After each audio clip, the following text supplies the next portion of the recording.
मासे 4 दिन गले अनुष्ठित हेबा बरगढ़ विश्व प्रसिद्ध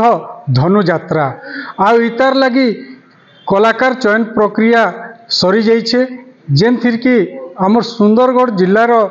प्रभास त्रिपाठी नामक जेन अच्छन जड़े व्यक्ति से मुष्टिक भूमिका से अभिनय करवार सुजोग पाइछन आउ से विभिन्न समय भिन्न समय से अनेक रोल करछन अनेक अभिनय करछन। तो ये मुष्टिक भूमिका जेन तांको अभिनय करवार लगी जेन सुजोग मिलला इथिर लगी से केते खुशी अच्छन काଣା तांकर से पूर्व प्रस्तुति थिला सीधा सलग तांको आमे पचारि बुझमा हमर संगरे अच्छन प्रभास त्रिपाठी काଣା कहबे आज्ञा। नमस्कार कलिंग टीवी रो अबाल वृद्ध वनिता तथा दर्शक दर्शिका मानके मुई सुंदरगढ़ प्रभास कुमार त्रिपाठी पिनू कहले समस्त मत जानसन। बरगढ़ विश्व प्रसिद्ध खोला रंगमंच रे मुई अभिनय करबार गोटे सुजोग पाइछे।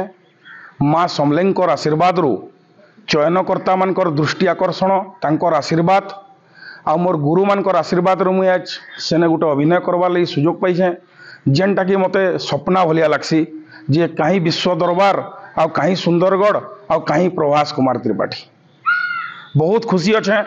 जे चयनकर्ता माने मते सेने सुजोग देथिबारु मुई अंतर मुई तांके कृतज्ञता ज्ञापन करुछे आ बहुत खुशी अच्छे आ मोर कला चातुर देखैगिरी मोर जेते सुंदर अभिनय मी करि पारबी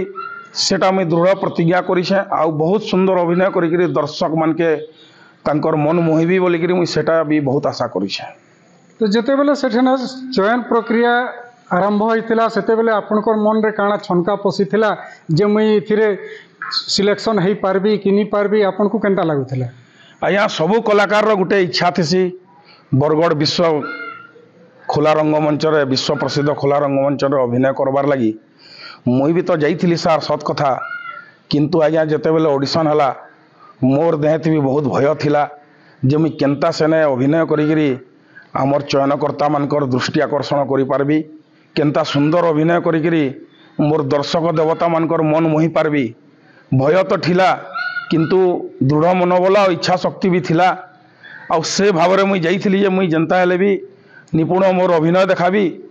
से सिलेक्शन हबार नी हबारटा तो से ऊपर वाला ऊपर आए मोर कर्मटा मुई करि चलथिली सेने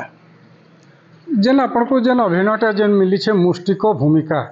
इतार काଣା तार महात्म्य रहिछे।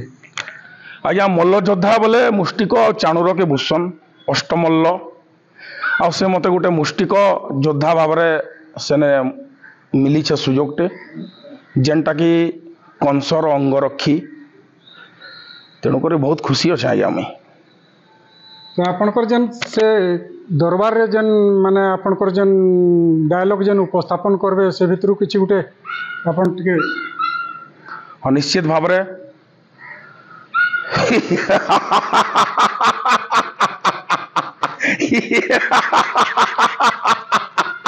मुष्टिक राक्षस मोहि एई मथुरा कटके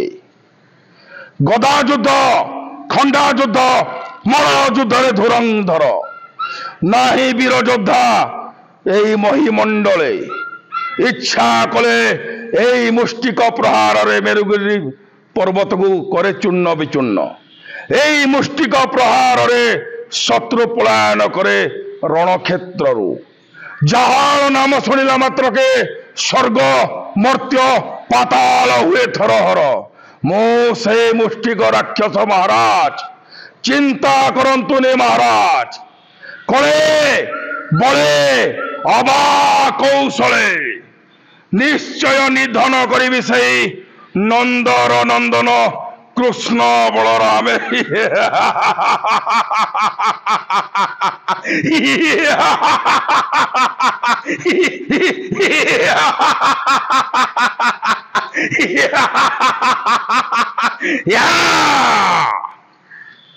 तो निश्चित भाव में आपन को जो अभिनय मिली अभिनय रे आपन केते कौन माने कि पारंगम असंती